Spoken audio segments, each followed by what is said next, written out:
Hello everyone welcome back to my YouTube channel history रो 3 number विशिष्ट प्रश्न उत्तरटी को आलोचना करिबा।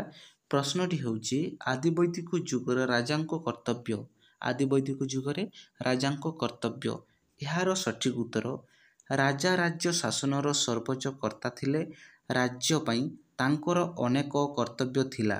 प्रजामानंको आखिरे राजा मित्रसम दयालु वरुण सदृश गुणवंत एवं इंद्र परी बड़बान थिले।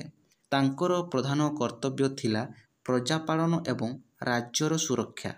राजा प्रजामानंकु पुत्रवत पालन करुथिले। से मध्य थिले न्यायर मूर्तिमंत प्रतीक।